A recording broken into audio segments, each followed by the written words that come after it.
Breaking news చూస్తున్నాం. మరోసారి Bharat surgical strike, మయన్మార్లోని వేర్పాటువాదులపై దాడులు, చైనా సహకారంతో రెచ్చిపోతున్న ఉల్ఫా ఐపై దాడి, ఈశాన్య రాష్ట్రాల్లోని మిలిటెంట్లపై డ్రోన్స్తో అటాక్, 300 డ్రోన్స్తో విరుచుకుపడ్డ భారత్ సైన్యం, 3 కమాండర్లు హతం, 19 మందికి తీవ్ర గాయాలు.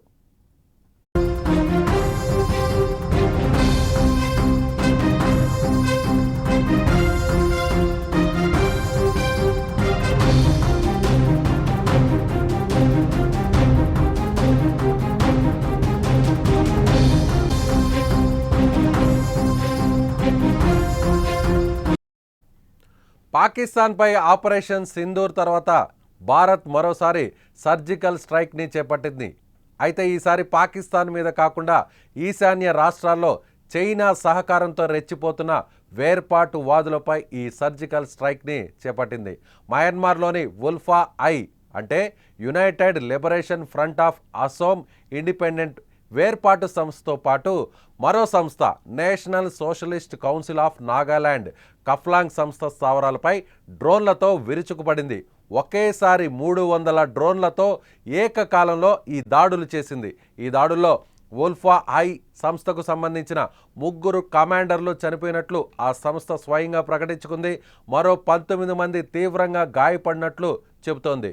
భారత సరిహద్దుల్లోని మయన్మార్లో నాగా స్వయంపాలిత ప్రాంతమైన హోయత్ బస్తీలోని ఉల్ఫా ఐ తూర్పు కమాండ్ ప్రధాన కార్యాలయం, అలాగే వక్తం బస్తీలోని 779వ శిబిరంతో పాటు మరో 2 శిబిరాలు లక్ష్యంగా ఈ దాడులు జరిగాయి. ఈ దాడులు ఏకకాలంలో 2 గంటల పాటు నిర్విరామంగా కొనసాగినట్లు తెలుస్తోంది.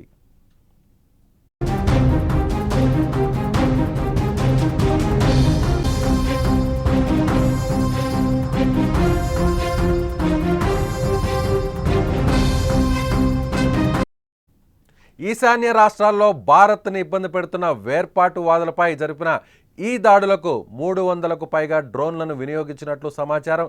ఈ దాడుల్లో ఉల్ఫా ఐ అగ్ర కమాండర్ నయన్ మేది అలియాస్ నయన్ అసోం మరణించినట్లు ఉల్ఫా ఐ తెలిపింది. పరేష్ బారువా నేతృత్వంలోని నిషేధిత ఉల్ఫా ఐ సంస్థకు ఆయన కీలక వ్యూహకర్తగా, సైనిక శిక్షకుడుగా ఉన్నాడు.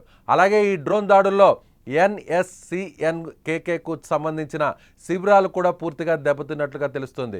కాగా నయన్ అసోం అంత్యక్రియలు నిర్వహిస్తున్నటువంటి సమయంలోనే శిబిరంపై మరోసారి క్షిపణి దాడి జరిగిందని ఉల్ఫా ఐ పేర్కొంది. ఆ సమయంలో బ్రిగేడియర్ గణేష్ అసోం, అలాగే కల్నల్ ప్రదీప్ అసోం మరణించారని ప్రకటించుకుంది. ఈ దాడులకు ప్రతీకారం తీర్చుకుంటామని స్పష్టం చేసింది. మయన్మార్లోని కచిన్ ఇండిపెండెంట్ ఆర్మీ, నాగా తిరుగుబాటుదారులు, పాక్ గూఢాచార సంస్థ ISI, ఆఫ్ఘన్లోని ముజాహిద్దన్తో ఉల్ఫా ఐకి సంబంధాలున్నట్టుగా తెలుస్తుంది. మరోవైపు దీని వెనక చైనా సపోర్ట్ కూడా నడుస్తున్నట్టుగా సమాచారం. మయన్మార్లోని నిషేధిత ఉల్ఫా ఐ శిబిరాలపై డ్రోన్ దాడులు చేయలేదని భారత్ సైన్యం ఆదివారం స్పష్టం చేసింది. ఉల్ఫా ఐ చేసిన ప్రకటనను భారత్ సైన్యం ఓ ప్రకటనలో ఖండించింది.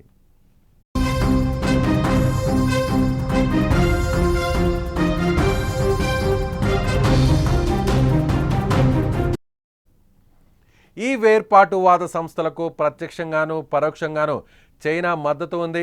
వీటిని వెనక నుంచి ప్రోత్సహిస్తూ భారత్లోని ఈశాన్య రాష్ట్రాల్లో అల్లర్లు సృష్టించడమే కాకుండా భారత్ భూభాగాన్ని తమ ఆధీనంలోకి తీసుకోవాలని డ్రాగన్ కంట్రీ గత కొన్నేళ్లుగా కుయుక్తులను పన్నుతోంది. పాకిస్తాన్ కాశ్మీర్లో ఏ విధంగా ఉగ్రవాదులను సపోర్ట్ చేస్తుందో అదేవిధంగా చైనా కూడా వీరికి పరోక్షంగా సహకారం అందిస్తున్న విషయాన్ని భారత్ పసిగట్టింది.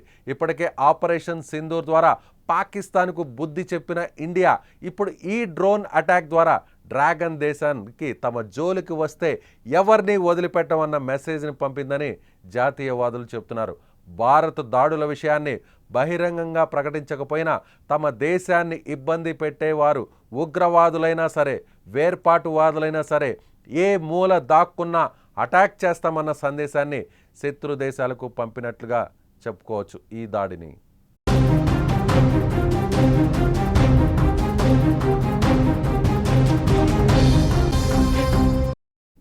ఇప్పటికే కశ్మీర్, ముఖ్యంగా పాక్ ఆక్రమితటువంటి కశ్మీర్ నుంచి అనేక మంది ఉగ్రవాదులను భారత్లోకి చొరబాటు చేసే విధంగా పాకిస్తాన్ ప్రయత్నిస్తున్న విషయం తెలిసిందే.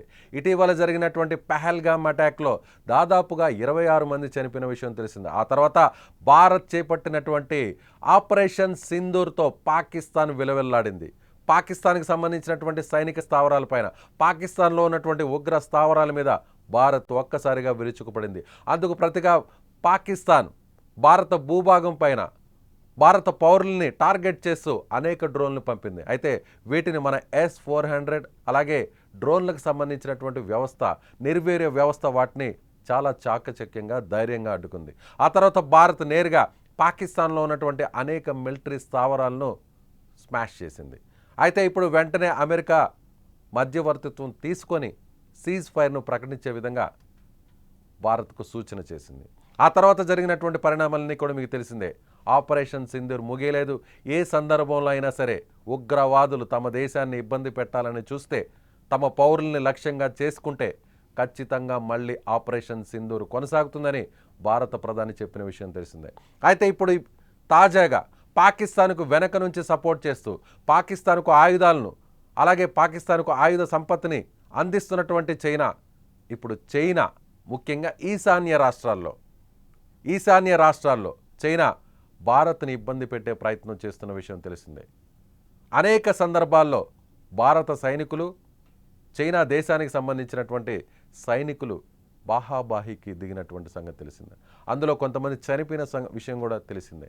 అయితే ఇప్పుడు తాజాగా ఈశాన్య రాష్ట్రాల్లో అసోం కావచ్చు, నాగాలాండ్ కావచ్చు, ఇలాంటి ప్రాంతాల్లో మయన్మార్ దేశంలో కేంద్రంగా చేసుకొని కొంతమంది వేర్పాటువాదులు అక్కడ తమకు స్వయంగా తమ రాష్ట్రాన్ని తాము పరిపాలించుకుంటామని, తమకు ఒక సపరేట్ దేశం కావాలంటూ కూడా గత కొన్ని సంవత్సరాల నుంచి కూడా